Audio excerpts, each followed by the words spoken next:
For the last 30 years, they've been stealing, raping, destroying, and killing us.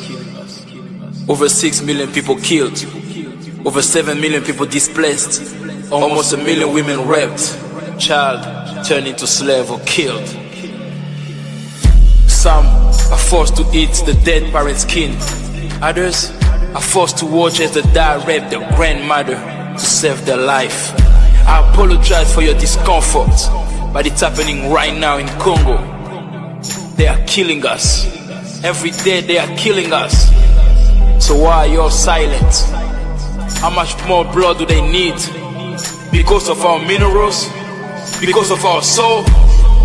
Monsieur Félix Tshisekedi, il est temps de donner le signal. Les Congolais sont pas à se défendre eux-mêmes si vous n'êtes pas capable de le faire. Trop c'est trop. Trop c'est trop. Stop the genocide now. Stop the genocide now. Stop the genocide now. Congolais tout élément, Congolais tout élément, Congolais tout élément, Banamaï tout élément. Ah, trop c'est trop, président Félix trop c'est trop. Ah, trop c'est trop, Koufébé Mingi dit trop c'est trop. Ah, enough is enough, Rwanda is killing, enough is enough. Ah, enough is enough, Rwanda is killing, enough is enough. Trop c'est trop. Félix, trop c'est trop. Trop c'est trop. Trop c'est trop.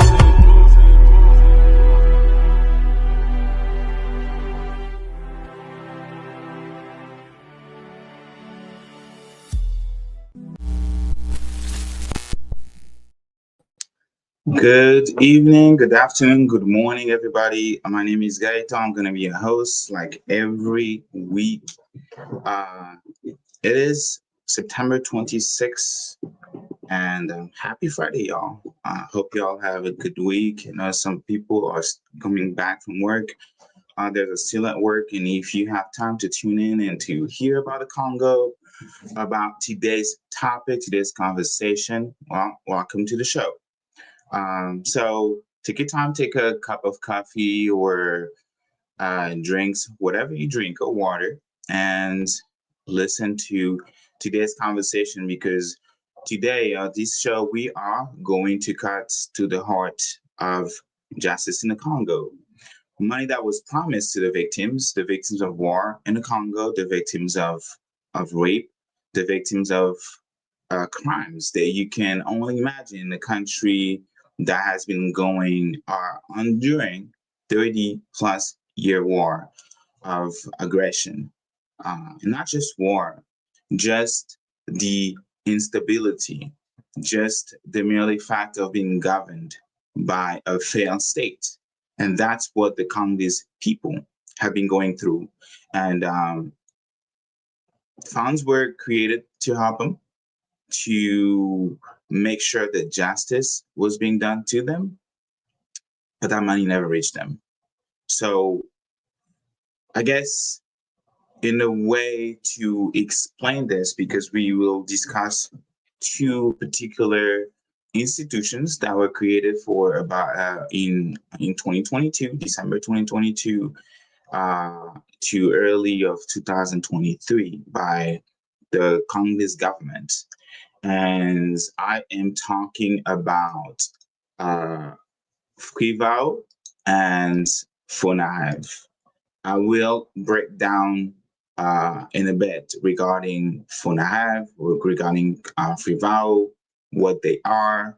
But what you need to know, what you need to come out of this show is that $100 million were allocated to go toward the victims. Money was paid by the Uganda, who was forced by the highest court of the world, International Court of Justice, as a compensation to the victim when they brutally invaded the Congo and fought on Congolese soil. $300 million. And the majority of that money 98% siphoned by the Congolese government. So I was trying to think about a way to explain this to you guys, whether you are in here in America, tuned in on Friends of the Congo, different platform on Instagram, X, or even in YouTube. I was also trying to think about how to communicate that conversation regarding people who are in Europe, whether it's London. Shout out to the Congolese Action Youth Platform in London. Shout out to the Black Liberation Movement, BLM, in the UK. Or you are in Europe, in France. Shout out to Kai, Team France. Or in Belgium, right? How to potentially explain to the audience the crime that is being committed not by Paul Kagame, not by the government of Rwanda, but the Congolese government.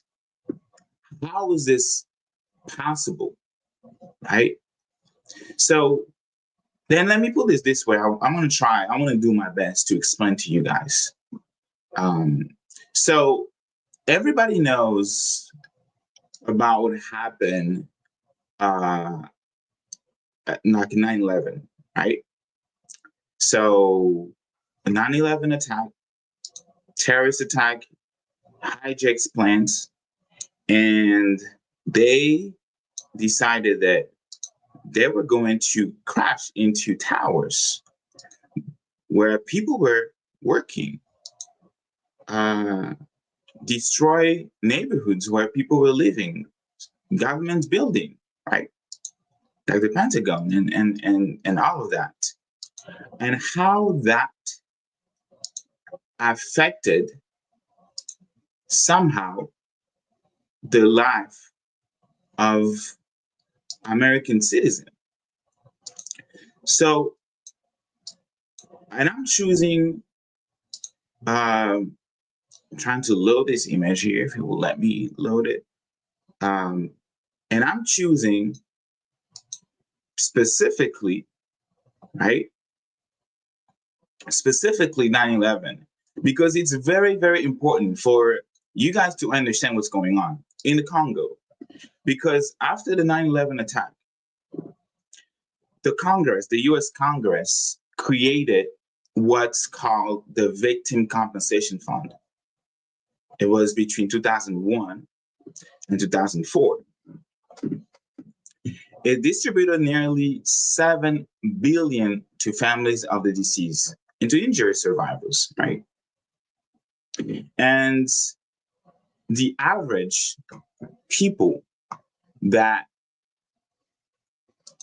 essentially received the money, the average award for a deceased victim or the family was about $2 million, right? So, for example, the spouse of the deceased victim received around $2 million, and each child of the deceased victim received $250,000, between $250,000 and $300,000 on top of that, right? So, for example, an unmarried victim, the parents share the compensation for the unmarried victim, right? Like, so you have the spouse and you have the children. So if I give an example, if a man with a wife and 2 kids died on September 11, 2001, I was very young at that time, I remember. A very shocking moment. I think that shook the whole world. His family could receive about $2.5 to $2.6 million. So again, like $2 million for the spouse, $250 to $300,000 per child.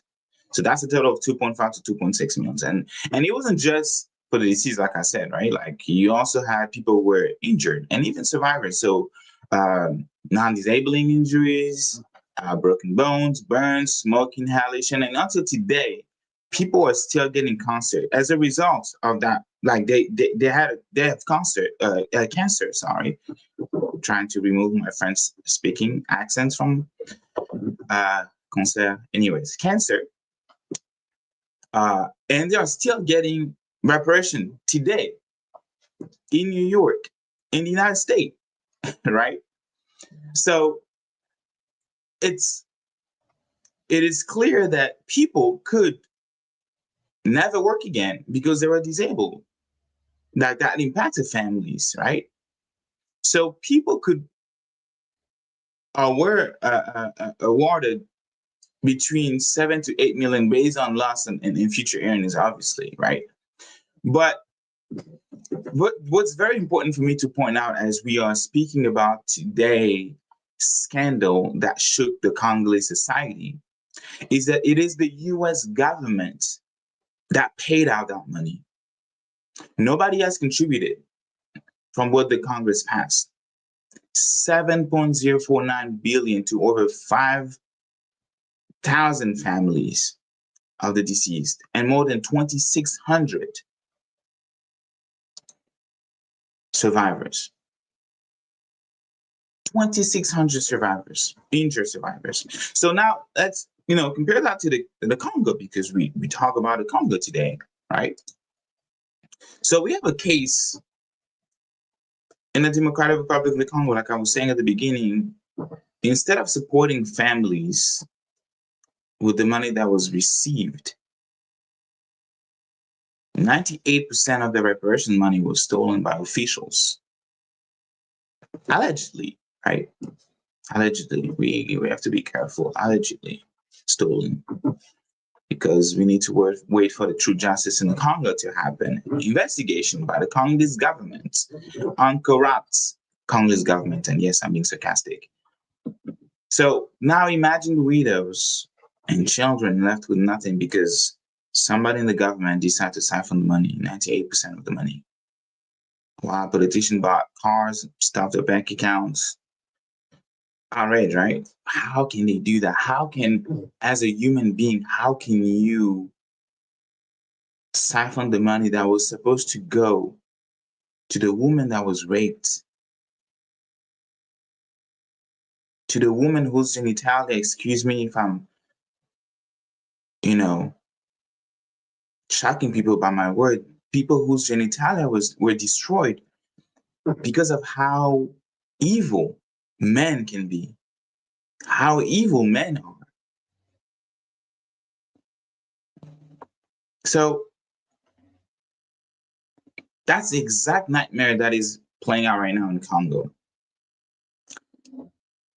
But I want to give you a background story about that specific case of the Congo, because we heard about 9/11 and how I'm trying to provide a parallel, a comparison. That's how that was big for the US civil society. The same thing that when between 1999 and 2000, when two foreign armies decided to invade, right, the Congo. They invaded the Congo, and two of them, and I'm going to name them, and I will not say allegedly because it has been proven, documented. And like I said, the ICJ ruled that one of that country, because it's signatory to the treaty, was guilty. The government of Rwanda, of Paul Kagame, in power in early 2000, as long as I can remember, he's been the president of Rwanda. And the president and the government of Uganda, led by President Yoweri Museveni. So these two nations fought on Congolese soil during those years. The second Congo invasion, like we like to say that, in 1998, all the way to 2000, right? But the fight really happened between that period of 1999 and the year 2000 in the city of Kisangani.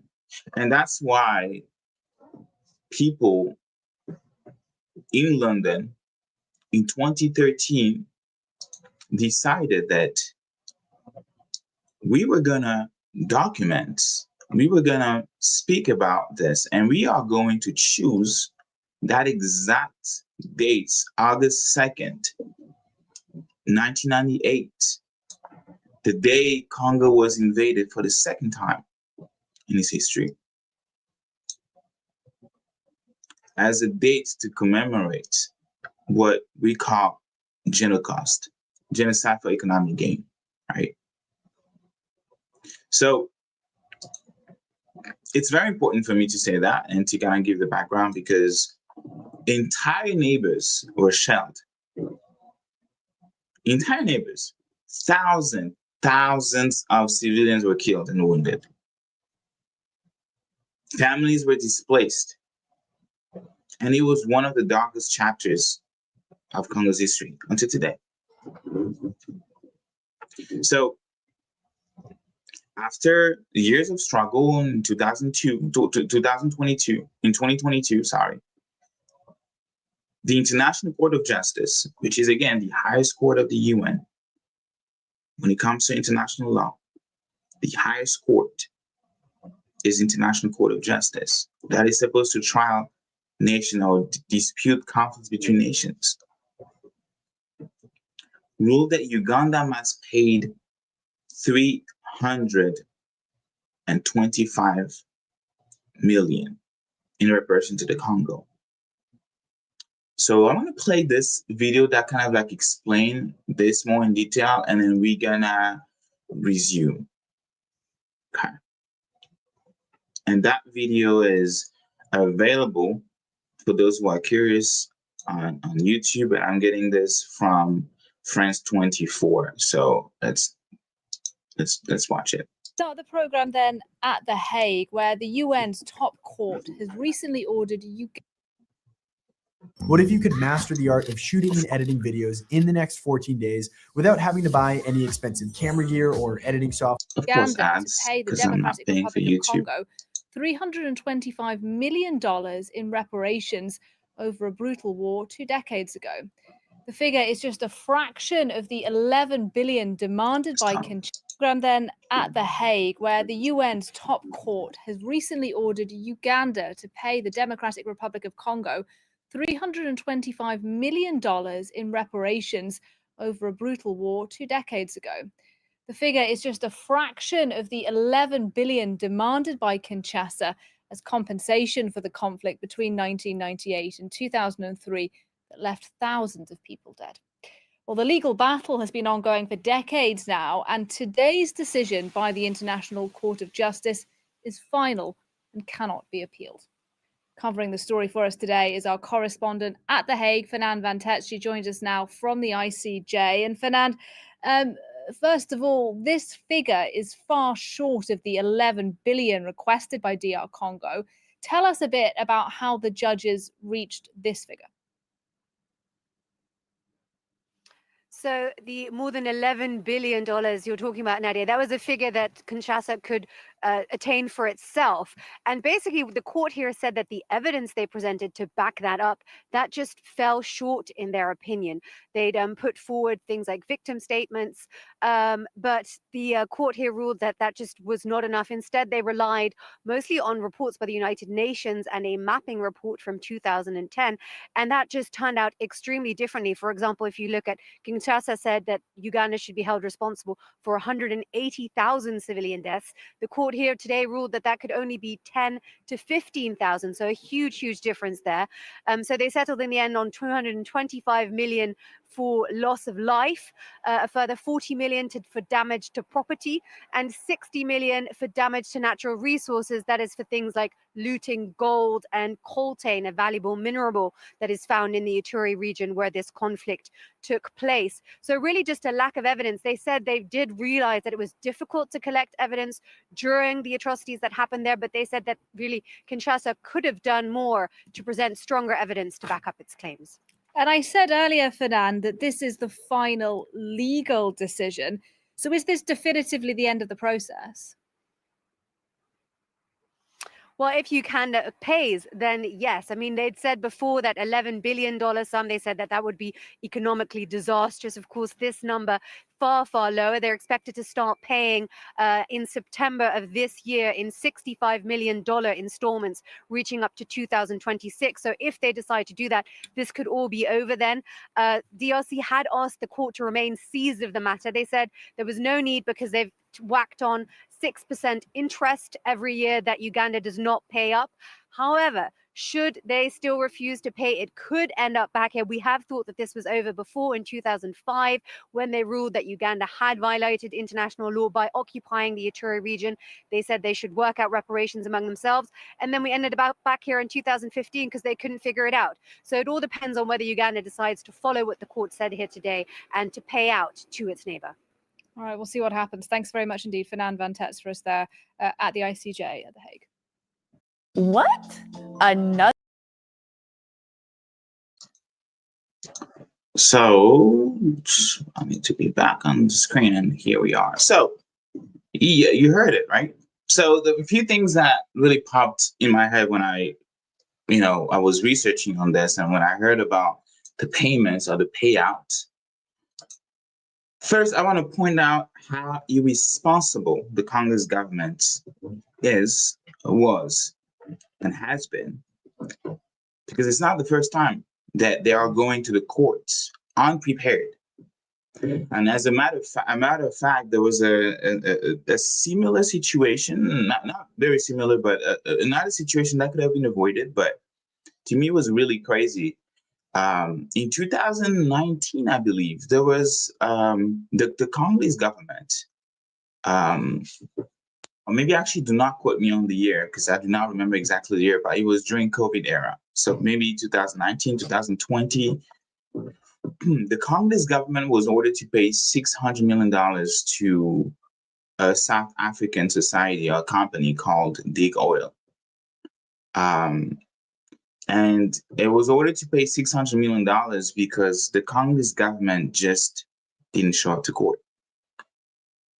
Because what happened is Dig Oil had lands that they were using to, obviously, like the name says, dig oil, like to actually exploit oil and other Congolese mineral resources. And corruption, like we always see in the Congo, entered in the conversation, and they took those concessions, those rights, because Dig Oil obtained this under whatever laws that governs when it comes to doing those type of trade or activities. They obtained that legally. They had papers. They bought everything they had to buy from the Congolese government, but because Don Gertler was there, this famous billionaire, and he was able to play with his contact, and he took that rights away from them illegally and then the Congolese government, who's, by the way, some of the people in government were on the Dig Oil board, essentially let things happen because they knew that they could be they could get money twice, right? I mean, first in terms of having a company affiliated or known or linked to Don Gertler, and two, because it's illegal to do that when Dig Oil actually had all the rights. So they will most likely sue the Congolese government for doing that, just like we see today, right? Just like we're seeing today with what's going on with China and the Congolese government and the US. The Congolese government seems to be moving toward the United States with the trade deal that is happening and trying to take away mining's rights that the Chinese companies obtain legally. So they can do that, right? It's Congolese resources anyways. But there is law. They cannot do that however they want because they will get sued and will most likely lose. But what was really particular with that case is that the Congolese government failed to present all the documents in that Digoa case. And I really, really, really encourage everyone to go in. And I think years ago, I actually made a video about that explaining. And they didn't show up to court. They did not present the documents. And when the trial started, the Congolese defense was not present. So we lost. The Congolese government lost by default. I'm not sure about the technical term in English, but they lost by default because they were not there. They were not there to present themselves. Therefore, the Congolese government had to pay ipso facto $610 million to Digoa. This is exactly what this story that we just watched together about the ICJ ruling. It's the same thing. It's like the Congo is going to the court without having all the evidence, without gathering all the data that it needs. And it's not hard to do that when you're a state, when you have millions of dollars, hundreds of millions of dollars, if not billions, in the treasure fund. When you have a whole military apparatus for you, when you have whatever states have, right? That should not be hard to be able to gather evidence. About $11 billion, that was the request at the beginning, that was reduced to $300 million. And that $300 million has been paid by installment of $600 million. So that reached today about $195 million that already received, right? So already received by the Congolese government, and only $2 million reached the victims. Only $2 million, guys. I don't understand if you see or you understand like how bad this is, how inhumane this is. And it's not just about this one fund, this one particular fund, right? It is also about two scandals, because that only concerned FRIVAO, which was the fund created to channel, right, that Uganda's money, that the reparation. But there was also, so there is FRIVAO, and I need to show you guys the website. You guys can go check it out.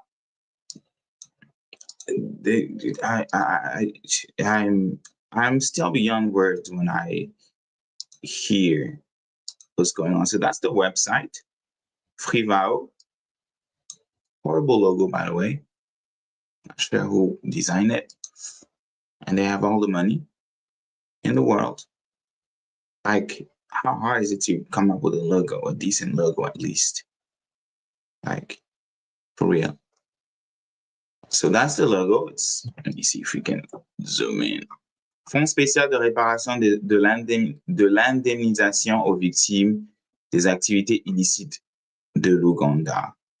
That's the logo. I'm going to go back to the website. So that's FRIVAO, the fund that was created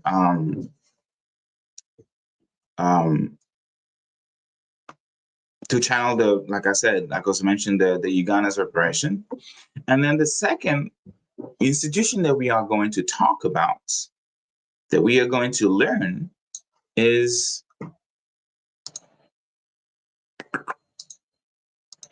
FONAREV, our best friends, besties.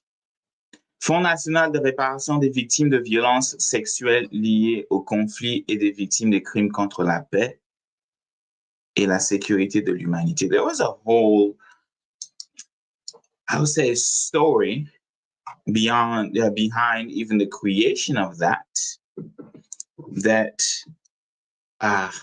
You know what? I'm not even gonna do this exercise of trying to guess. I'm just going to read to you this amazing thread that was written by this young activist, PhD students, and he's supposed to, I guess, défendre. I'm not sure how you say that in English soon, so good luck to you, my brother Poncia. And I'm trying to find this. I found it. Okay. So we're gonna read it together because it's very important. I think I'm gonna start with them first. Because FONAREV in English stands for the funds for the National Funds for Victims Reparations, and it is the money collected from Congo's mining industry and other sources to fund programs for war victims. And on the other hand, let me go back to this one. On the other hand, FRIVAO is a special fund for reparation for the victim of Uganda, and it was created after the 2022 ICJ ruling, and its sole job was to take the money that Uganda pays, or is paying, and give it to the survivor of the Kisangani War, right? So it sounds straightforward for both organizations, but this is, unfortunately, this is really what happened. So, but I'm going to start with, actually, let's keep the best for the best part for the last. So I'm going to do FRIVAO first. Let's just do FRIVAO first. So like we were saying, $198 million, over $190 million was paid or has been paid by the Ugandan government. So if you round that, 195, and only $2 million reached to the victim. So that's 1.98%. So I try to do the math compared to like how many people, because there are millions of people who are displaced, and people, even the numbers that was given in terms of the victims, that's about 98 cents for every dollar disappeared. So when only 2 million goes to the victim out of 195, that's crazy. So where did that money go? According to reports, it was published by this company, this nonprofits. I'm gonna pull them out. Give me a second.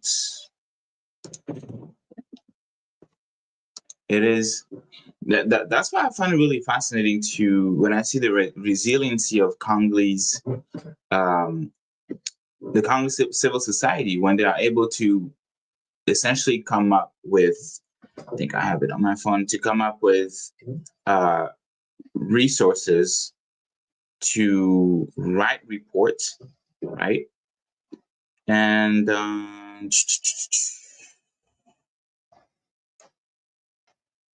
think I shared that.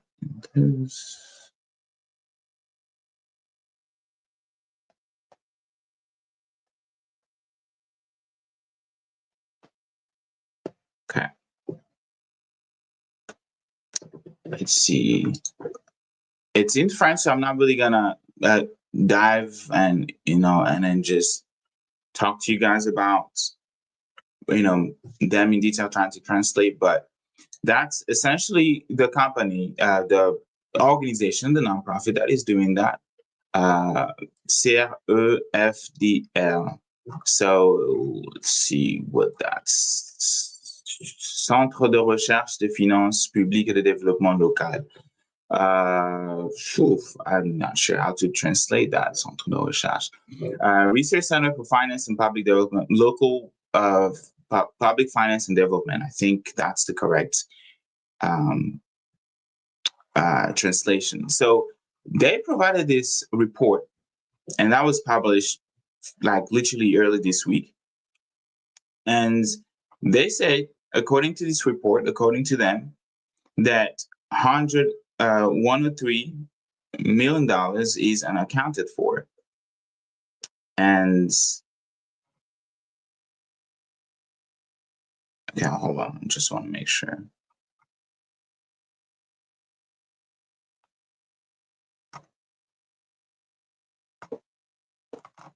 Is it this? Let me go. I want to make sure of that. Yes. Okay. Yeah, that's so.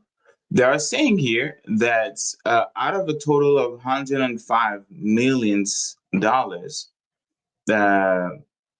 FRIVAO, right, which is supposed to handle the Ugandan fund, only, like that was as of October 8th, 2024, so last year, only provided to victims $2 million. That's what this is right here. Only $2 million out of 105 millions. So that means that a total of 103 millions has not been paid to the victims. $103 million not paid to the victims. So it says, if you check the summary, that the money was split into 10 different bank accounts, and many under different, many under the direct control of the Minister of Justice. And that's why Constant Mutamba, I would say the former Minister of Justice, and then we discussed a few months ago when I had Akil Mali discuss about this here, how Constant Mutamba was right now was being tried, and he has been sentenced, and I was in jail, allegedly, not allegedly, because the Congolese government sentenced him because they accused him of siphoning all the money. But I mean, there is no way he's done that by himself. Like, I refuse to believe that he's the only one involved into that. But so 10 different bank accounts, right? 10 different bank accounts open at one bank, Royal Banks. And Royal Bank has been known to really facilitate those type of like corruption or how public funds is being used illegally. Because the World Bank is not even a public, it's not even a state bank, it's a private bank. So normally when there is this type of initiatives, you do not put that type of money that obviously has a great goal. You don't put that in a private bank, in a local bank. You don't do that. But World Bank, as I mentioned, has been known to do just that, to facilitate. Even the Congo holdup, that investigated the wealth of former President Kabila. Same thing, right? The World Bank is also somehow involved. So, but what I found really fascinating about this report is that we learned that the Congolese government, instead of using the money that we've been discussing, that was paid by another country, not even the Congolese government. That's how responsible they are. Like I mentioned at the beginning, that the United States, at least they had the decency to say, you know what? It's our people. We did not cause that. They took our airline, they hijacked the airline, and they caused death. So it's our responsibility as the government to make sure that our people are protected, that our people are safe. And also, we also do not want to tank airlines with all the lawsuits, so we're going to jump in and help them. So the U.S. state government, the federal government, passed in Congress a bill that I mentioned at the beginning that was able to pay $7 billion to the victims in the Congo, because the Congolese government at all time, from Kabila the father, the son, and even Felix Tshisekedi today, were irresponsible to even take care of their own government, irresponsible to take care of their own people, irresponsible to make sure that people within the government that they appoint do not play this game of siphoning the money that is not even theirs, right? And when another country is being forced by the highest court on earth to finally pay the victims of your country, the victims that you pledged that you swore that you were going to protect when you became president, whether you invaded the country like Laurent Désiré Kabila did, backed by Rwanda and Paul Kagame, whether they became presidents after their father was assassinated, and I'm talking about Joseph Kabila. He became president just because he was the son of the youngest person in the military. He became president because that's who Paul Kagame wanted to be president, and he was vouched by Washington. He was vouched by Dan Gertler, who was sent to Washington at the time as a special envoy for the DRC. There was a letter appointed by Joseph Kabila himself. Or whether it is Félix Tshisekedi, president after a deal that was, done, and that's not me saying that. That's Corneille Nangaa, who currently is the leader of another roundabout militia, the M23. So when you have a country that finally pays you money that perhaps that you should have been, doing in the meantime, you take that money and you put it in your pockets. You take that money and spend on luxury perks like cars and travel allowance.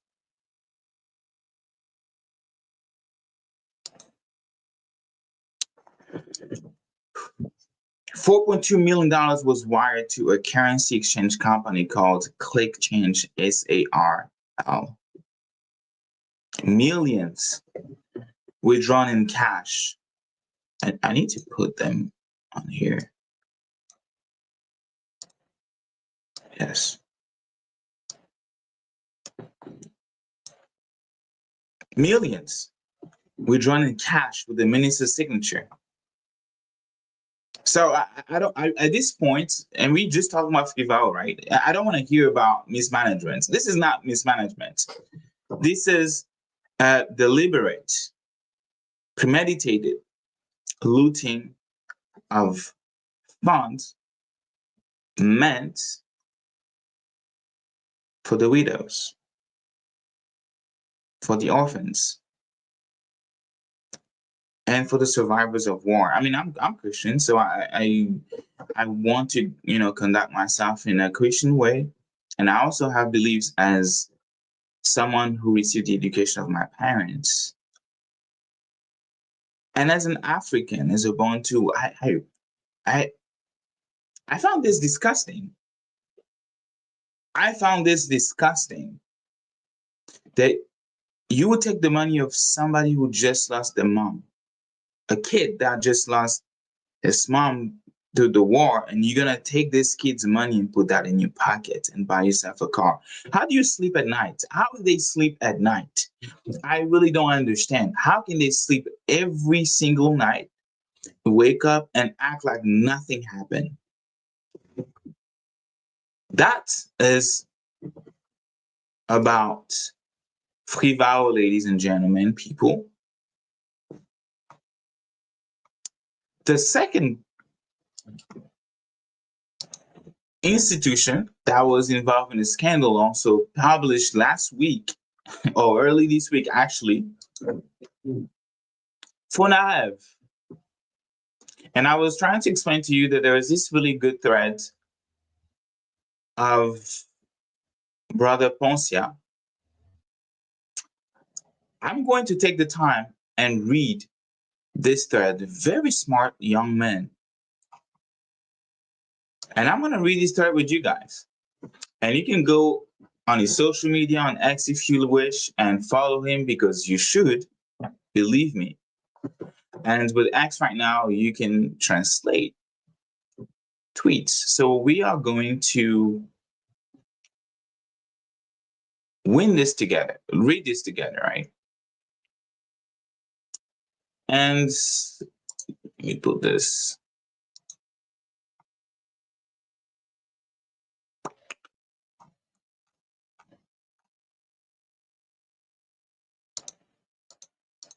Yeah.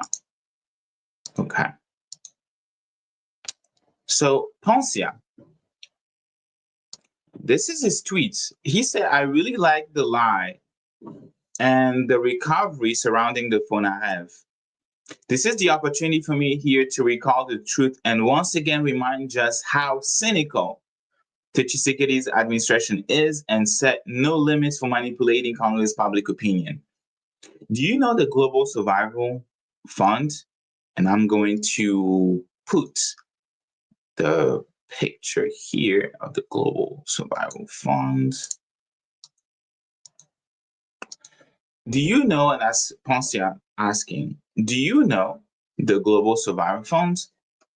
A joint initiative by Dr. Denis Mukwege and Nadia Moura. They're actually both, by the way, Nobel Peace Prize, 2018 Nobel Peace Prize. And SEMA to support and compensate victims of conflict-related sexual violence. Together with SEMA members, Dr. Mukwege and Nadia's, both Nobel Peace Prize, initiatives have worked, actually he was reading a statement. Together with SEMA members, Dr. Mukwege's and Nadia's initiatives, we have worked to establish a new initiative, the Global Survivor Fund. The fund is an innovative mechanism, the mission of which is to ensure survivors of conflict-related sexual violence have access to reparations and other forms of redress globally. Everything begins in 2017. Let me see.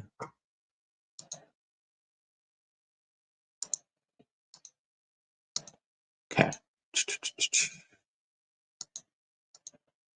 So, where is this? I think I lost it. Okay. And he says, everything begins in 2017. The Denis Mukwege Foundation launches the SEMA initiative, a network that brings together the survivors of sexual violence in conflict zone to conduct international advocacy so that the process of reparation is supported by international organizations and governments. Mind you that Nadia Moura is from Iraq and Dr. Denis Mukwege is from the Congo, right? So, and he said next that in 2018, Nadia Mourad and Dr. Mukwege are co-recipients of the Nobel Peace Prize in recognition of the fight against sexual violence in conflict zone. Together, they advocate at the United Nations for the establishment of the International Fund for reparation for victims of sexual violence caused by armed conflicts. Following this, in 2019, the Global Survivor Fund is launched with the support of the United Nations. And I hope you guys are following. So up next, this is what Dear Ponsa said. Everything stems for the adoption of the resolution 2467 by the UN Security Council on April 23rd, 2009, which establishes the creation of the Global Fund, the joint advocacy of the Denis Mukwege Foundation, Nadia's Initiative, and SEMA. Okay. He is, he's very smart. Like, he is providing receipt. He's not just saying things that comes in his head. He has documented everything. So this is what he says next.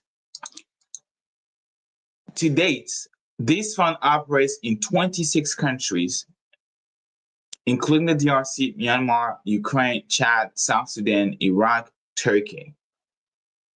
And special thing, in 2022, the DRC was its main beneficiary, even though the Congolese government has always refused to contribute a single penny. Excuse me. Even though the Congolese government refused to contribute a single penny. This is where the cynicism of FONAREV And Denise Nyakeru, I think it's a typo. He meant to say Denise Nyakeru, who's the wife of the current president of the Congo, comes in.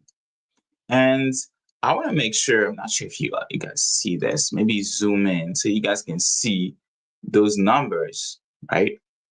Clearly. And he's absolutely right when he talks about the cynicism. 25 countries, 25 subvention grants, if I may say, 26 recipient countries, 30 partners. That was in 2022. And it was 30, this number was a little bit higher the years before, the end of 2021, and obviously the end of 2022. 64% was given in the year at the end of the year 2021, and 84% of the money. So I think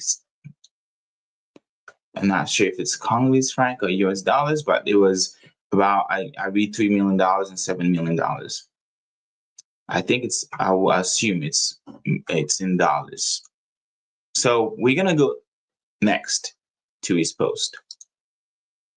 And he is sharing, before we continue, he's sharing a post from the First Lady. And this is what he says. In 2019, Denise Nyakeru, the First Lady, the wife of President Tshisekedi, still acknowledged that her approach was primarily to support the Dr. Denis Mukwege's initiative for the creation of a global funds for survivors. She had even presented at the UN General Assembly accompanied by other First Ladies. And that's the tweet that he's showing. And then this is where Mr. Tshisekedi's cynical manipulation and political exploitation comes into play, for whom everything is merely politics and the conquest of power. On December 11, 2022, during his annual address to the nation, 1 year before the election, Mr. Tshisekedi announces that the parliament has been tasked with establishing a legal framework for the protection and support of victims of sexual violence in conflict zone, an initiative he presents as being led by the First Lady and the commission of experts set up by his office. Do you guys understand what's going on? So his wife, months before, said, hey, we want to support Dr. Mukwege's and his initiatives. Meet with him multiple times. Our teams and the government meets with him multiple times.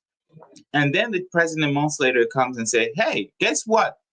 I am creating this because I'm the president of the Congo, and I can do that. And my wife will be taking care of this. He's presenting this initiative as his and his wife.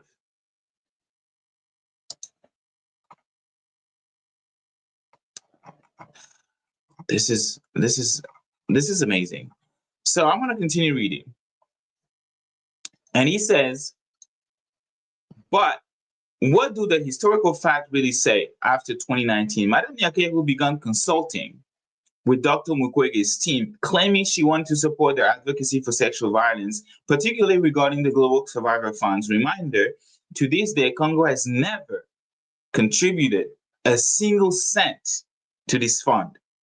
In October 2021, Minister Puela organized an inclusive roundtable and the subject attended by, among others, Denis Nyakeru, Felix Tshisekedi, Tatiana Mukabire, and Denis Mukwege. It was at this roundtable that the creation of FONAREV was decided as a legal framework for a counterpart to the Global Survivors Fund.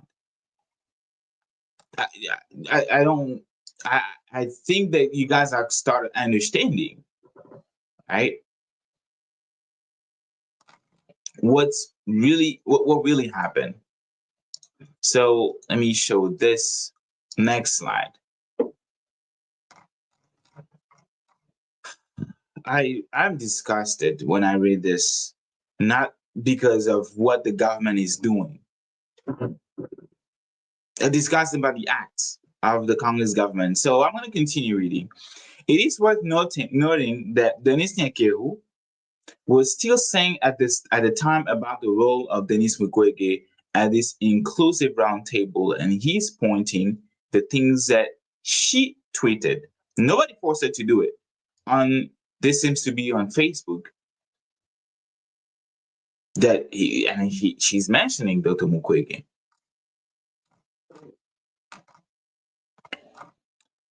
So up next, to find out who Tatiana Mukabira is, she represents SEMA, the same network that is alongside Dr. Denis Mukwege and Nadia's initiative helped pass the United Nations resolution for the creation of the Global Funds Initiative. That's who the person is, Tatiana Mukanire. Okay? You guys are following still. Let's go. So, I think up next, it is also worth noting that this model is systematically used by the Global Survivors Fund. That is, regional organizations are created. The case of SEMA in the DRC, and join the network coordinated by the Global Survivor Funds, GSF, so that the GSF mission can be properly expressed locally. That is the case with Redress, which handles Chad, Myanmar, Cambodia, and Bangladesh. Thus, the goal of Dr. Mukwege's approach was for the DRC to also establish, through its institutions, a legal framework for reparation based on the GS model. It's very interesting and very important to say that because, again, I mentioned Nadia Moura, that I salute, who's from Iraq, who has been held in captivity for a long time and raped multiple times, and that's her story, her personal story sharing. And Dr. Mukwege from the Congo treating as a surgeon women who were raped. And according to him, he was operating on the table women like the mom, like the grandmother, the mother, the children, and even the children. He will treat 3 generations of women, all raped. And he realized that he couldn't just do it because not only it will be traumatizing for me, honestly, that you have to even operate on babies, right? That he realized that the problem with the Congo was political, that he needed politics involved. He needed the world to be involved. And when creating this fund, because he knew that if I do that in the Congo, if I do this in the Congo, these people are unserious. Coming from Belgium, having not worked their whole life, having, allegedly, because Kone Nanga, I can't believe that I'm even quoting Kone Nanga at this point, that Tshisekedi is a crook. That he's a crook. That knowing that fact, that he cannot let this structure, this organization being done in the Congo, that this need to be supervised and managed by the United Nations, because he doesn't trust his own governments. Who can trust the governments? And we have the response today, right? So let's see next. So something very interesting happened then in 2022. And this is what Ponsa continued to say. He said, it is therefore surprising that when Mr. Tshisekedi announces to the nation the establishment of this framework before promulgating the related law, he takes full credits for it, for himself and his wife. That's Ponsa writing. Be that as it may, the purpose of the initiative was the well-being of to survivors. However, two questions remain. One, why did Tshisekedi appropriate the work of Sema and Denis Mukwege to create FONAREV and refrain from annexing it, as in other countries, to the Global Survival Fund? He refused. Tshisekedi not only stole this idea from Dr. Mukwege, from Noura Mourad, but he also unequivocally refused that FONAREV, just like it's being done in other countries, is a structure, an organization under the United Nations. And that's the question that Poncia is asking to all of us, reading him, and even those who never heard of Poncia today and who are reading this with me.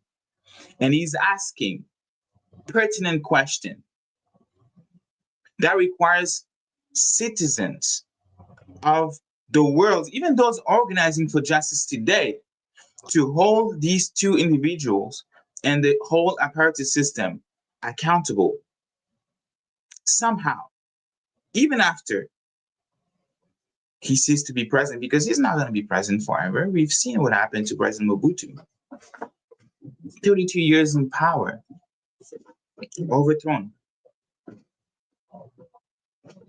But Kabila, assassinated. Laurent Désiré Kabila assassinated. And we saw how Joseph Kabila even left. Thousands of Congolese marched on the street.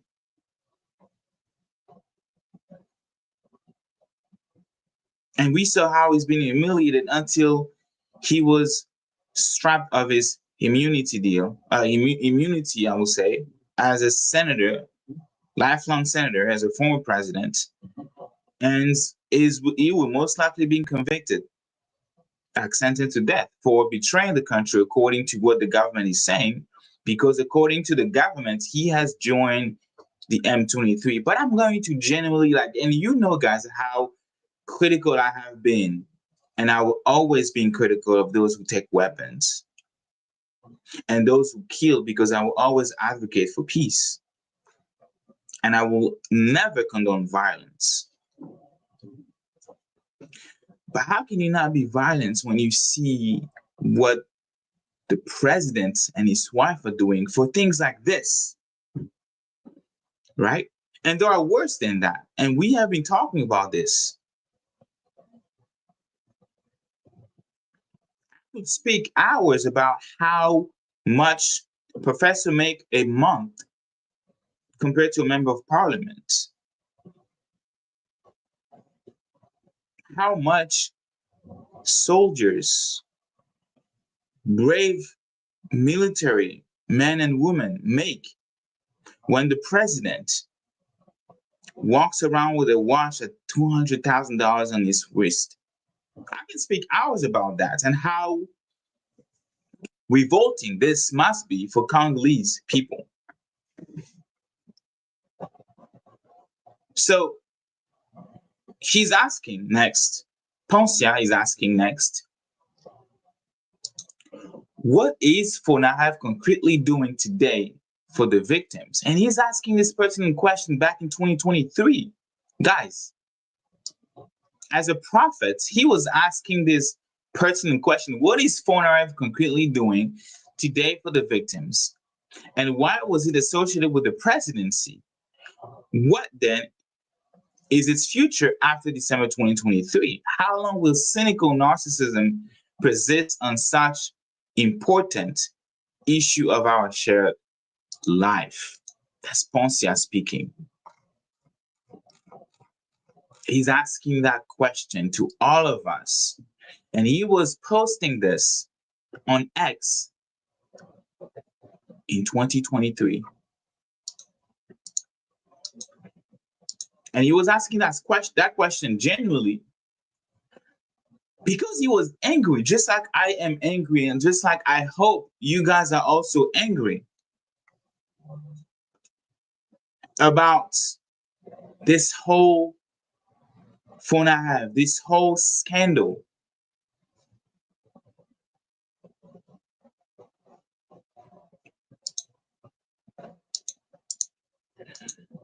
We need to be angry at the Congolese government. That's why when I see that anger toward Paul Kagame, that he's backing militia groups, that he's committing war crimes, I sometimes generally ask the question, why we don't channel the same energy to hold accountable? And I say we as Congolese citizens born and raised in the Congo, right? How come Congolese citizens don't channel the same energy to hold accountable the leaders? Like how?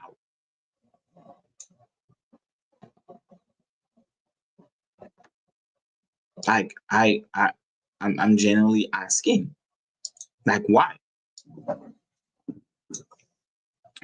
So he continues. We welcome the establishment as Poncia. We welcome the establishment of the FONAREV as it fully aligns with our struggle. We strongly oppose the political exploitation of such an important issue. And we would like such a fund to truly be an expression of concrete and life-saving actions, as has always been the case with the initiative of the Global Survivals Fund.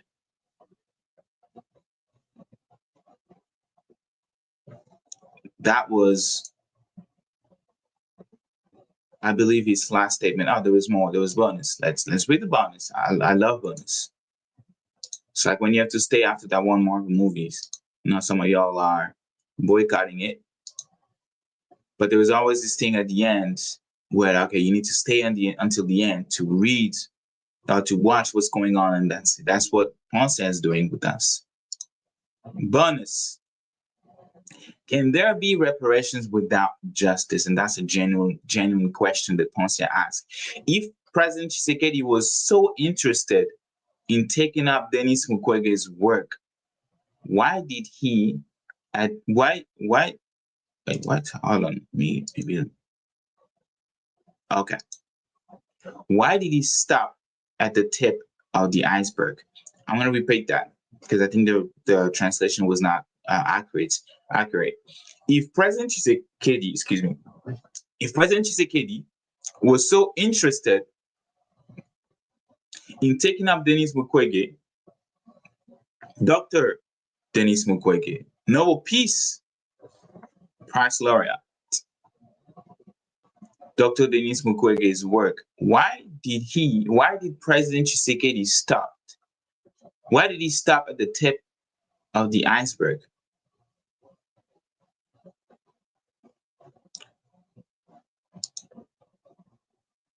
One of the principal advocacy of Dr. Denis Mukwege is one of Dr. Mukwege's main advocacies is the declassification of the mapping reports by the United Nations. A report that traces a large part of the crimes that are at the roots of the ills that FONAREV is trying to repair. But why does Tshisekedi seem to have sidestepped this important report in the lives of victims and the quest for justice, the first gateway to reparation? Why did he prefer to reward former warlords by appointing, in particular, Jean-Pierre Bemangombo from the MLC? And at that time, because he has appointed in his government, ever since he has been in power, people like Azarias Rubewa, for example, from the RCD,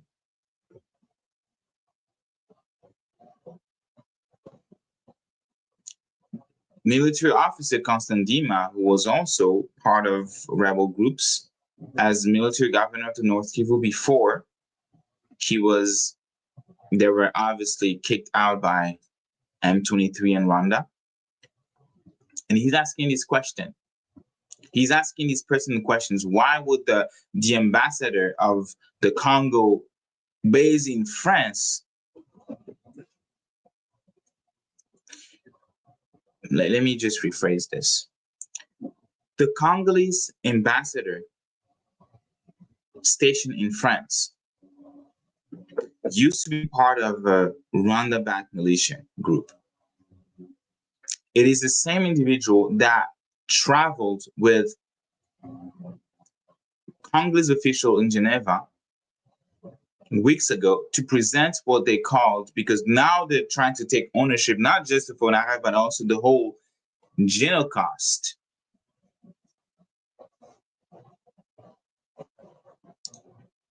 Struggle. Because for them, they see that not as an opportunity. For the Congolese government, they see GENOCOST not as an opportunity to actually provide justice to Congolese, but as an opportunity, like we've seen, to enrich themselves.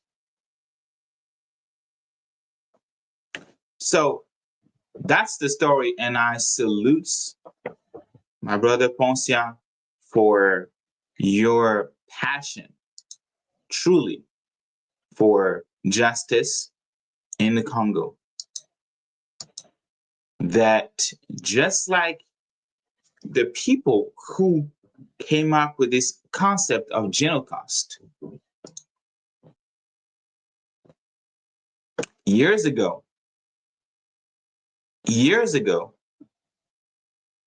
2013, 12 years ago.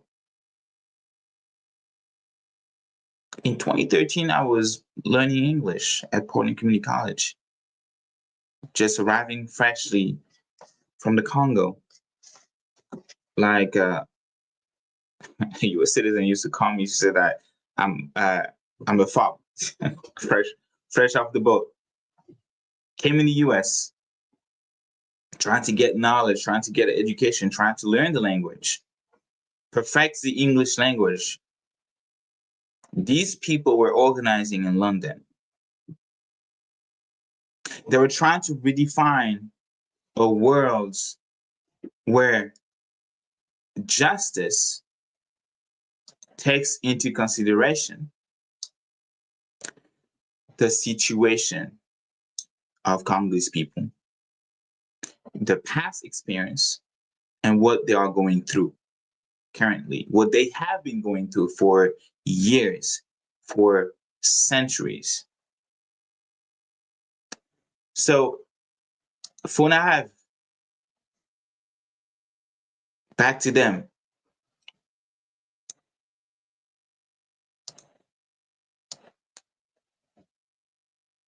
The report that was leaked, and I'm trying to put together, and I'm saying this on records, I'm pressuring and I'm begging the person. We are trying to have,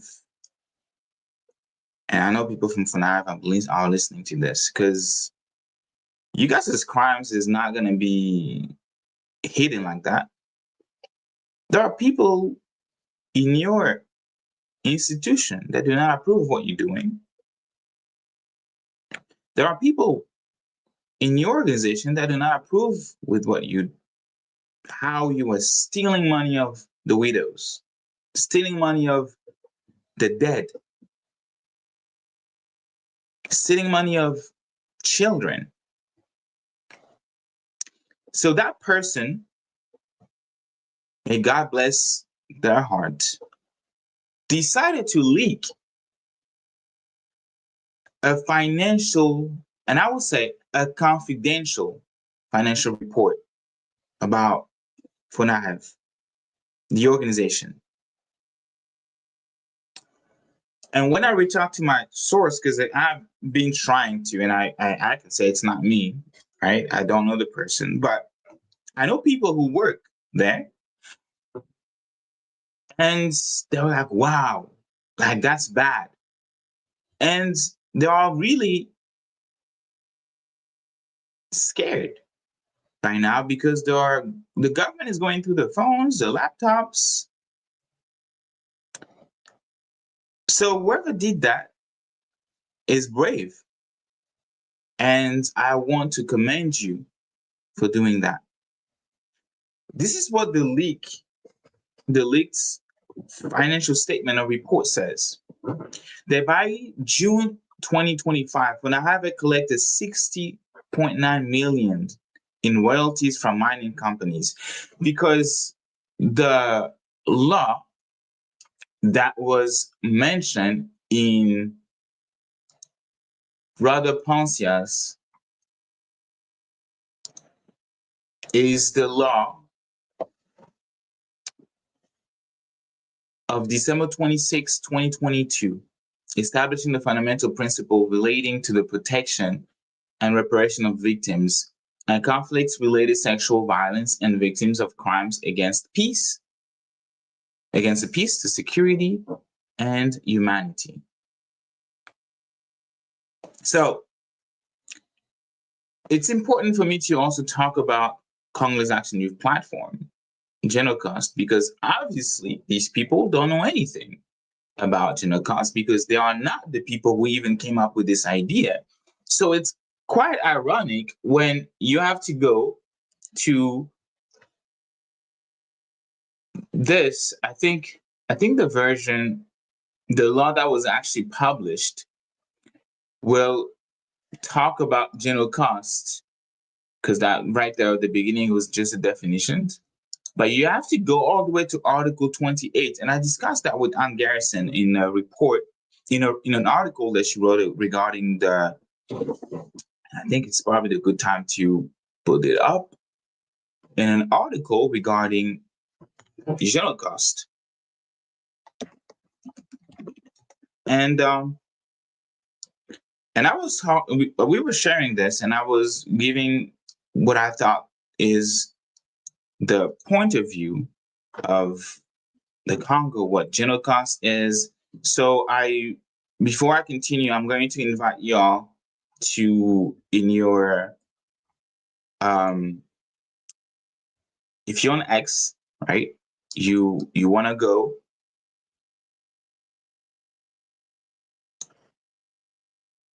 see. If you're on X, you want to go to Black Agenda Report. They are a news, like a media, right, that really is focused around Black people. And you want to give them a follow on X. I'm not sure if they are in other places, but you also want to, most importantly, read what they post. You want to share that. And it's called, well, I guess it was just I guess an interview regarding, regarding the regarding GENOCOST. And in this interview, I speak about how I thought that it was crazy, and I'm not even a lawyer, that they're gonna write the whole documents regarding GENOCOST, because they are creating the funds, because they recognize that there is a war happening, there is something happening in the Congo, and there is victims as a result of those atrocities. But they're going to mention GENOCOST on the Article 28, and that's part of the recommendations of Congolese Action Group platform, the many, many recommendations regarding this law, regarding FONAREV, regarding the whole idea behind GENOCOST and our fight for justice. Recommendation that was written by the team. I saw all of you, Papa Slide, Maman Cam, Maman Mimi, Rebecca, Gloria, all of you, Yakil, all of you, past and present members of the Congolese Action Group platform in UK. RV, everyone every one of you, for the work that you have been doing from 2013 all the way to today. So that letter was written, we wrote that letter, we sent it as an organization to the president of the Congo, to the prime minister, to the parliament. Everyone that could receive it received it, Because to us, it's very unbelievable that they are going to put this law. They're going to draft it in a way. But this law also talks about, right here, the Fund's Resources, Article 25. Let me zoom in. Y'all need to see this. Article 25. The fund resource comes from budgetary subsidies, contribution from policyholders, which is added to the amount of property insurance premiums based on all premiums paid by policyholder to insurance companies. It is collected monthly by the fund. An order from the minister responsible for insurance set the rates for this contribution. Late payments, interest due to late payments, interest due to late payments of damages awarded to victims in the event of assignments of debt. 11% of mining royalty paid by the holder of the mining exploitation title at the rate of 6% of the portion due to state, 2% on the portion due to administration of the province, and 1% on the portion due to the decentralized territorial entity, and 2% on the portion due to the mining fund for the future generation, in accordance with the provision on Article 242 of Law Number blah blah of July 11, 2002 of the Mining Code.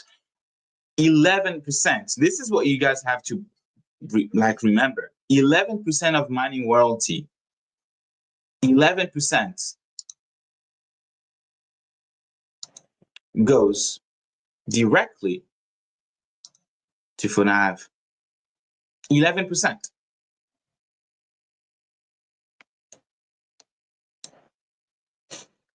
But the report that was leaked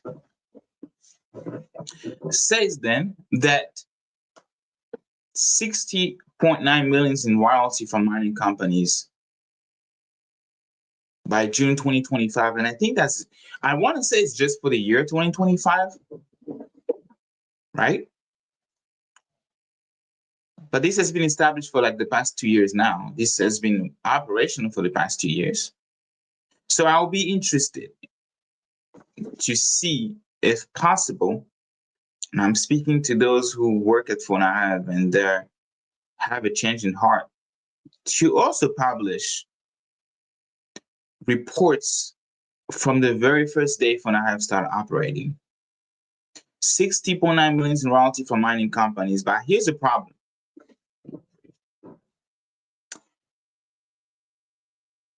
15% of that money cannot be reconciled with official receipt. That is tens of millions, just floating like that. Because they cannot back up the expenses that you said that you spent with the receipt. Because we all work for organizations, we all work for companies, we all have done purchases on behalf of a company. What we are asked to do is to have a receipt so that you can clearly show that this is how much money was spent on this very particular item. And they said that 15% of the payments cannot be reconciled. I'm not an accountant, but I understand what this is, that they cannot justify how 15% of that money has been spent. They cannot justify it. So they are definitely, and we will talk about that, justifying the usage of that money illegally. They can definitely do that. Oh, they bought cars because they say that. They were able to stay in 5-star hotel. They were able to finance trips abroad. In Geneva, for example, when they went to present to the United Nations, according to the governments, why the world needs to adopt GENOCOST. With, in that delegation, somebody who was part of a militia backed by Rwanda that kills thousands of people. I'm not saying that he's guilty, right? innocent until proven guilty. But I'm saying that we never had in the Congo a trial to even say if this man has anything to do with the crimes committed by RCD. Just like we have in the government, people who used to be part of the RCD, roundabout militia, the CNDP, roundabout militia, the AFDL, roundabout militia, the MLC, Uganda's back militia. You have people from different militia groups that have been accused of committing war crimes, crimes against humanity, and genocide. You have these people who were part of those militia groups that are right now in the government. So when they do the trips, when they go to hotels, they say that, yeah, this is how much we spend. When they buy themselves cars for work, that's work, right? They do that. So they justify how, I would say, from a moral perspective, are doing wrong. But they're justifying it. But they also say that 15%, you cannot justify 15% of that payment. So budget execution is another scandal here, right? Because it says that out of the entire yearly budget by mid-year, only 28.5 was actually used.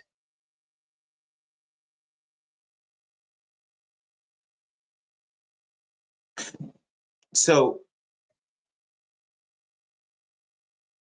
little that was spent shows like few shocking priorities that I'm going to lay down. So the finance department overspent its allocation using 130% of its budget. I'm not sure if it will help to actually show that. These numbers are in French. The report that was leaked is in French. But I'll just show perhaps. This is incredible. So, and you see, for example, like all the banks involved, World Bank, Equity, BCDC, Sophie Bank, it's there, right? 18 pages. 18 pages. You don't make it up. And then somebody was like, you know what? Let me just print this as a PDF, keep it, and publish, because this is unfucking believable. It's Congo Unfiltered. That's my feeling. It's unbelievable that the governments will do something like this, allow something like this to happen. So the finance department overspent its allocation using 130% of its budget, including 13.9 million in the so-called collection bonuses. Let me find this here. So they receive bonuses in the amount of $13.9 million. So they were like, hey, we have money for victims. We're already getting very good salary to hold the position that we have. But let's add on top of that bonuses to the amount of $13.9 million. So the general directorates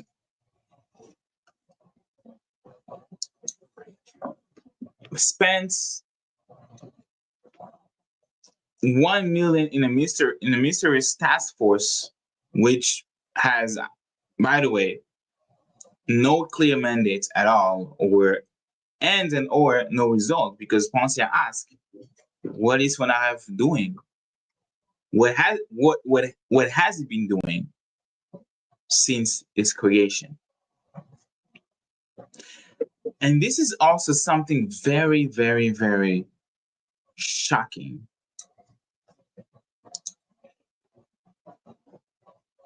For the reparation of the victims, it's literally right there. Reparation. You can see 16%. 16% of the money that FONAREV has received for the year 2025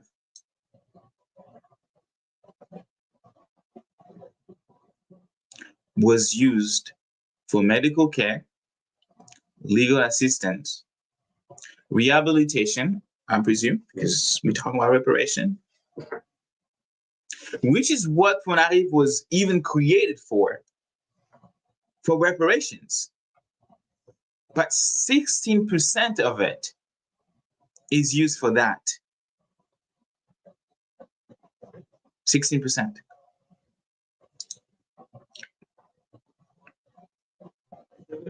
So, guys, this is really the reality that the institution meant to repair the lives of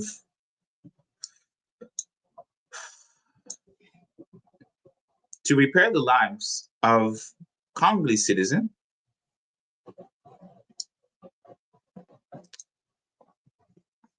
are instead feeding political elites. That's the reality. There is no other way to say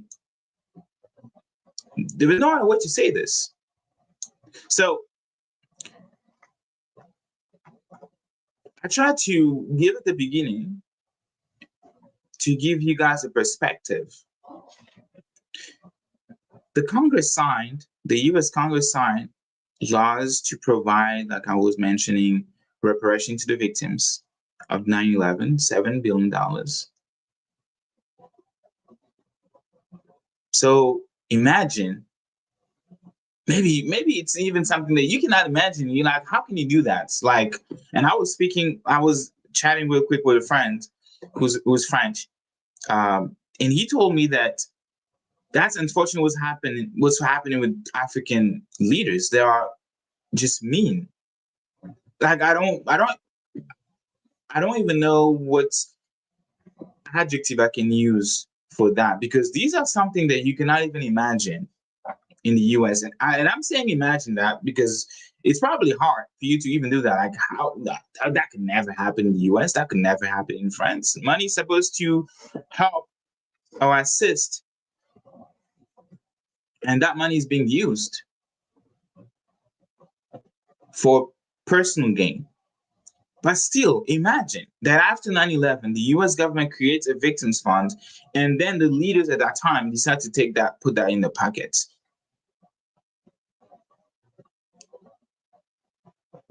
That is exactly what's happening in the Congo.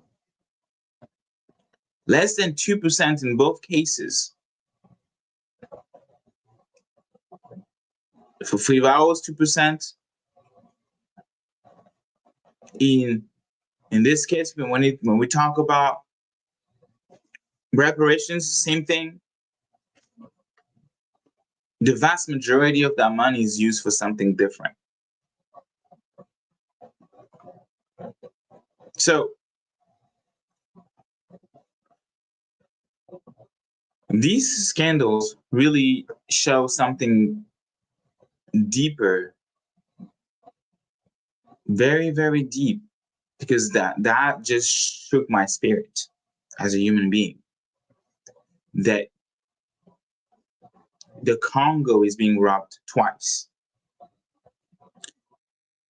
Just like Ponce was saying, that they decided to bury the mapping reports, and during a space yesterday, and I heard somebody say that the Congolese people are buried just like they buried the mapping reports. The victims are buried. Justice for the victims, the quest, the thirst for justice for the victims is being buried the same way they buried the evidence or the report that was published, the mapping report. So the Congo is being robbed twice in this case. First by foreign armies who continuously have waged war on the Congolese territory, war on the people, war on civilians.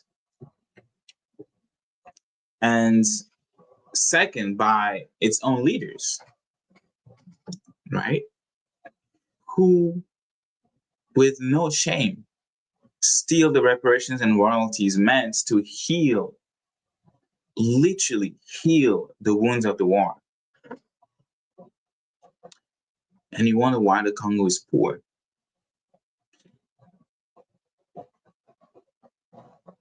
But it's poor because it's mismanaged. Because we know that Congo is rich in minerals.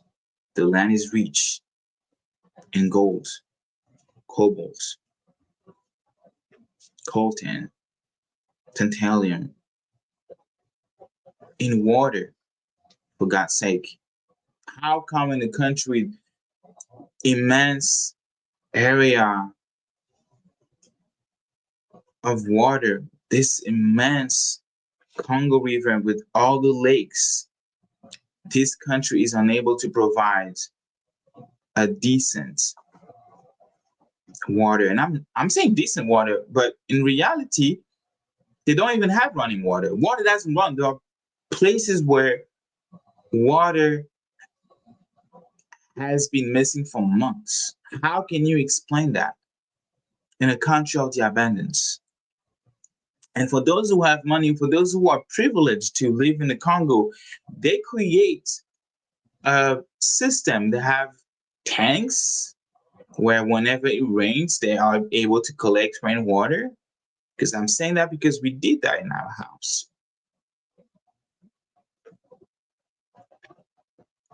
Because I remember, because people will line up at our doorstep for water. And at the point that my dad was like, we need another tanks just for the people at this point, because we're going months. And at this rate, we are going to just have to provide water for people. So we had tanks for us. We also have tanks for our neighbors, for people that will come. And sometimes we will run out of water and we will go out to other places that had bigger tanks and get water. Other places where the water was actually flowing and get the water. That is in a country with a river that can power the whole continent of Africa, the Congo's River. The second largest river in Africa after the Nile. The second powerful river after the Amazon in Brazil. And people are missing water. People are missing electricity. So I've been speaking for an hour and 40 minutes now, and I thank you everyone for tuning in. And what I wanted to say is because this is the reason why things like GENOCOST exist. Because we realize that we cannot be conformed with the current status quo, the current leadership, that we need a reform at the international level for international law, because we see how international laws are being violated right now. How, in the midst of overwhelming evidence, international law is being put aside. We have seen how crimes for others are being forgiven, and for some, they are being punished harshly because they are not NATO members, because they're not allies of powerful countries because they're not Europeans, because they're not Americans.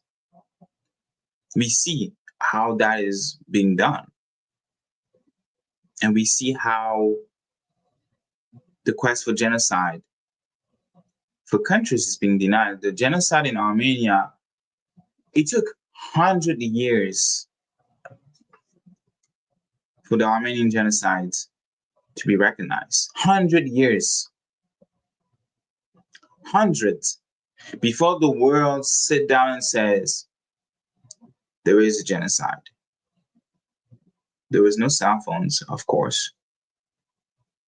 There was no TVs. 100 years later, the Armenian genocide was recognized. In 2025, we have cell phones. In 2025, we have Wi-Fi, we have internet. You can be watching me right now from the comfort of your home in Brussels. You can be watching me right now in Germany. You can be watching me right now in Atlanta, Georgia, in Washington, D.C., in Portland, Oregon, in Seattle, in Paris, from Gaza even. And despite the fact that we are so close together because of this technology, because of the cell phone, because of the internet, because of the Wi-Fi, it's still gonna take, or it still took 2 years for the UN to say that there was a genocide happening in Gaza. So I'm not going to be naive when it comes to the quest for GENOCOST. It will take time, but we are ready and we will wait. If not me, if not my kids, if not our grandkids, if not our great-great-grandkids, Congolese people will know justice. Because for us, the GENOCOST is a reminder that justice is not abstract. It is concrete. It must be fought for. It is about reparation. It is about dignity. And then it's about memory. This is why you had young people in 2013 with no kids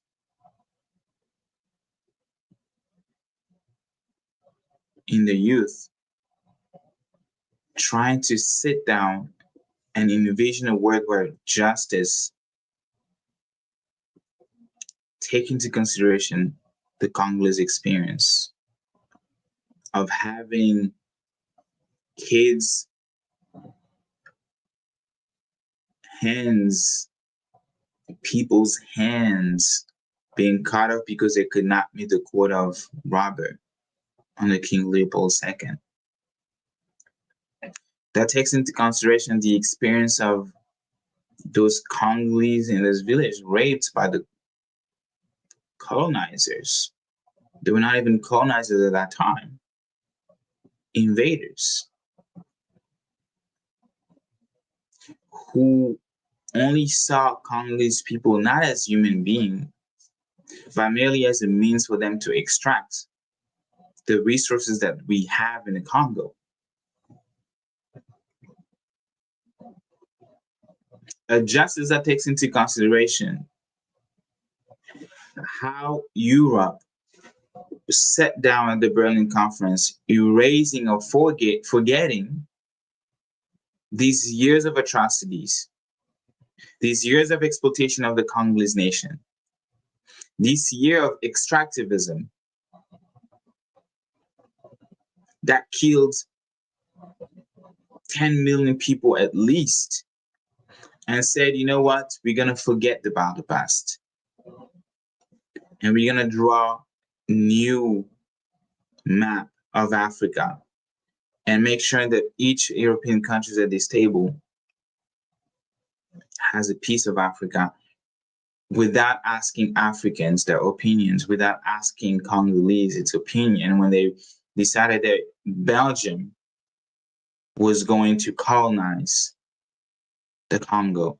When they decided that the King Leopold II was going to facilitate the plan of the Congo, they never asked no Congolese one question. They didn't ask for Congo's approval. So the Congolese comrades who organized in London wanted that part of the history that is being currently erased, even in the Congolese educational system, being taken into account for our quest, our struggle for justice.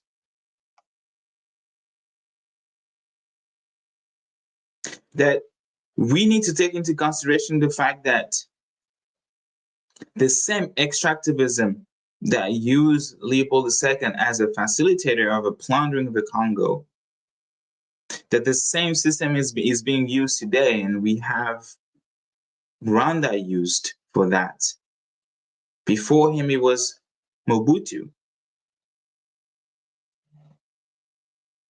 Of that it's okay in the heart of Africa to have people murdered, slaughtered, hands cut off, raped, heads cut off, sometimes by militia groups that we say are terrorists, and I'm talking about the ADF, yet they communicate using technology that the West controls. Technologies that the West has the possibility to shut down or to track if they really wanted to. And yes, I'm talking about Elon Musk Wi-Fi, Starlink, because it was documented that the ADF, this Islamic terrorist group, as being presented to us, communicate. But we cannot stop them. They live in the forest. They need satellites. You have access to satellites. You are probably spying on all of us. You cannot spy on terrorists? No, because it's okay. Because they are terrorizing people, pushing them outside of the region, outside of places where we have gold, so that companies can come in and exploit. I mentioned last week, and if you haven't, go back and watch how companies accused of displacing 270 families,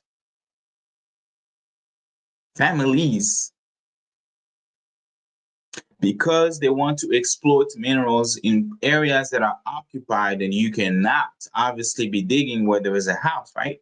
So you need to create a crisis. You need to create an excuse for them to leave. Sometimes you need to force them with state supports, and they did that. Documented. But in the name of a peace deal, in the name of capitalism, in the name of extractivism, in the name of the green energy transition, we are going to forget about that part of the history. We're not even going to put that as a footnote in a book of justice. We're going to just erase it. And because we have a crook, somebody that can be manipulated, somebody who has shown that he is incapable of governing the Congo, the same president will reward the same companies that are involved in displacing Congolese people in the name of profits, in the name of capitalism. You're going to reward them in the name of a deal that you signed. Those areas with no investigation, no trials, no justice. It is that idea of justice that we refute, that we want to challenge, and how international. Yes, we believe in international justice, in international law, but we believe in international law that take into consideration the humanity of the Congolese people, the humanity of people in Africa, the humanity of people in the Middle East, the humanity of people in Asia, not just the humanity of people with white skin, the humanity of all people, because we all deserve human rights. We all deserve the rights to life, the rights to liberty, and the right to justice. So where do we go from there? Right? Investigators have already recommended the dissolution, right? That it's FRIVAO that channels the funds that Uganda is paying to the Congolese, incompetent Congolese governments, criminal Congolese governments. So the investigators say that this organization should just be dissolved. Just terminate. Whatever they're doing, they're not doing it. They're not doing what they're supposed to do. It cannot be trusted. Congolese do not trust these organizations anymore. And second, must be an independent audits and prosecution to those who really stole victims' money. Money of women raped, money of child whose mom was raped, killed, parents killed. The victims' money. The already poor, because of the inefficiency, because of the incapacity, because of the failure of the state, that those who stole victims' money should be held accountable. And then the third point will be international partners. Organizations that somehow still give legality to those who were never elected. Legality to those who kill, because when somebody kills, when a country invade another country and in a peace deal, you're not going to mention the crimes they're doing. You are giving them legal argument to say that they are not involved into the crimes that are being accused of. When somebody's robbed the elections, but yet Canada, France, the US, all UN or European members, all members of the UN, all NATO members will recognize that president who just rigged the election because that's what's convenience for us. That's what's convenience for the West. Then you are giving them the legality. You're giving them an incentive to tomorrow do the same thing.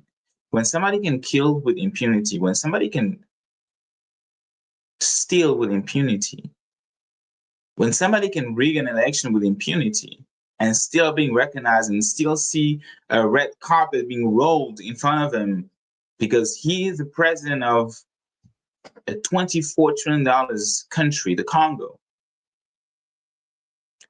What stopped him for doing that again? What stopped his successors to doing the same? What stopped other presidents around the world? So you can see how critical international partners, the United Nations, the African Union, and even the International Court of Justice play a role in to what stability around the world is.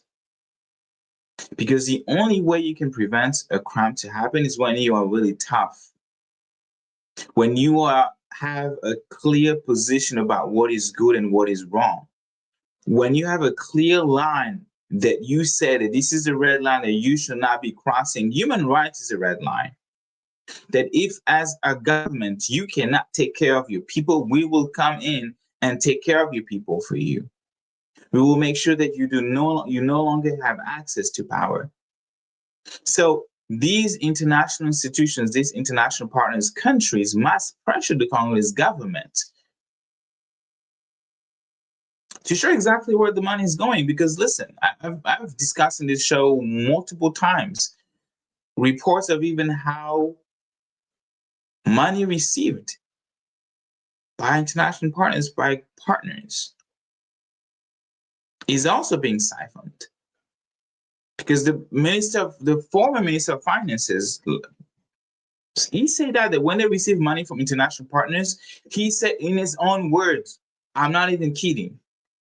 He said that when money comes from international partners, they take the money first, they share it, and then they're going to think about how to spend it, how to implement the reason why they got the money in the first place. They take the money, millions of dollars, they're first going to share that among themselves, set bars about how much is supposed to be paid. They're going to pay money, they're going to pay part with it. And then they will figure out, okay, how much we have left. Okay, maybe we should start thinking about the road that we said in the grant proposal that we were going to do, that we we're going to build, the school that we said that we were going to build, how we were going to end poverty or reduce poverty, how we were going to take care of the victims, how we were going to make sure that Ebola doesn't spread, how we were going to make sure that COVID doesn't spread, or all these diseases. But if international partners are not responsible enough to do due diligence when they send the money, it's also taxpayers' money. I don't want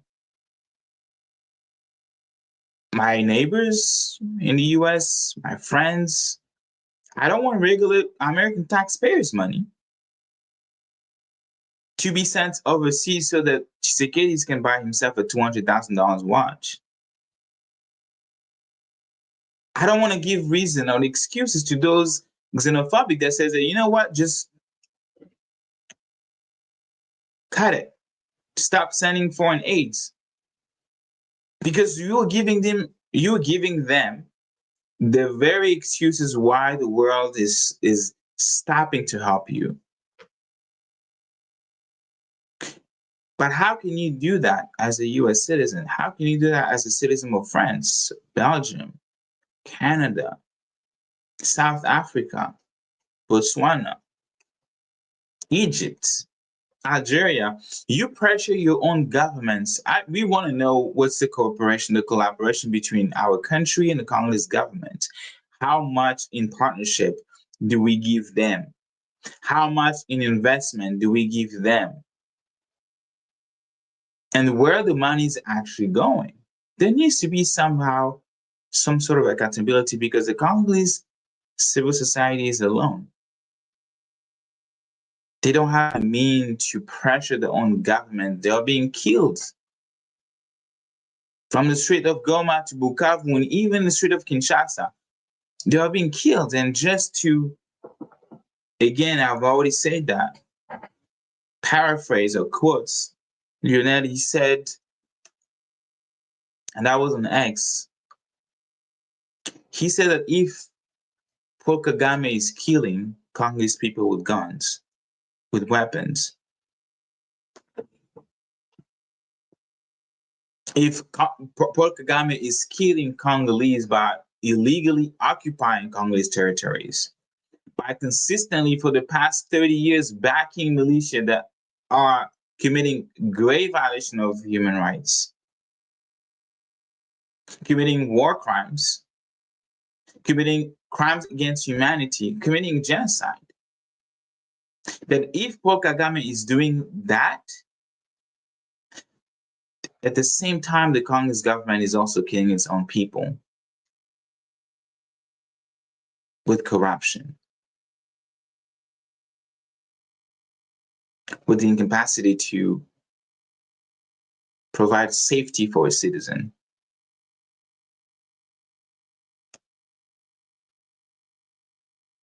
So that's why I'm sending this message for everyone.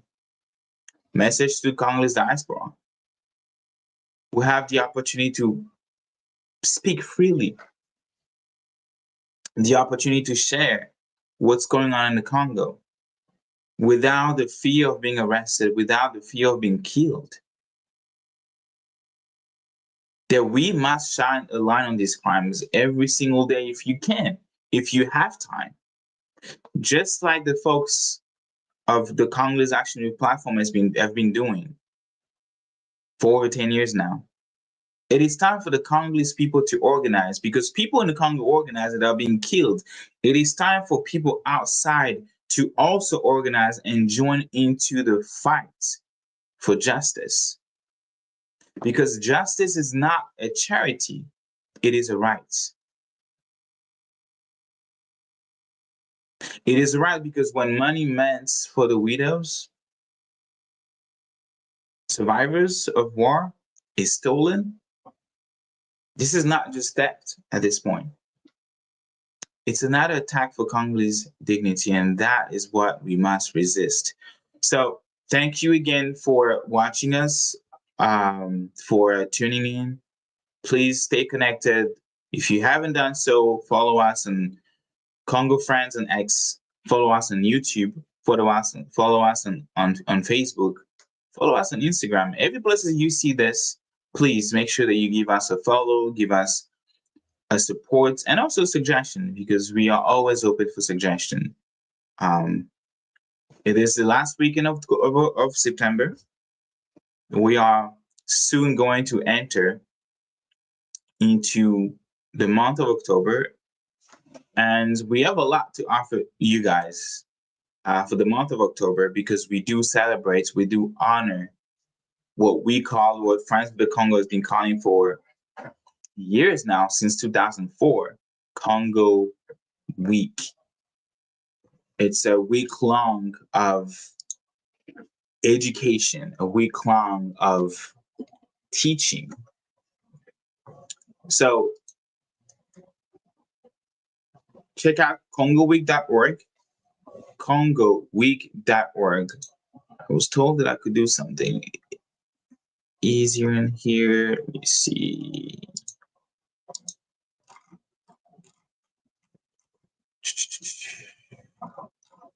I think there was a place to put a QR code. Okay, yes.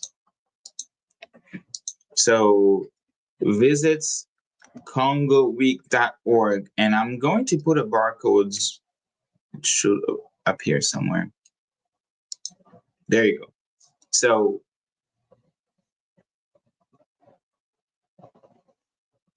please scan this. I'm going to try myself to see if it works.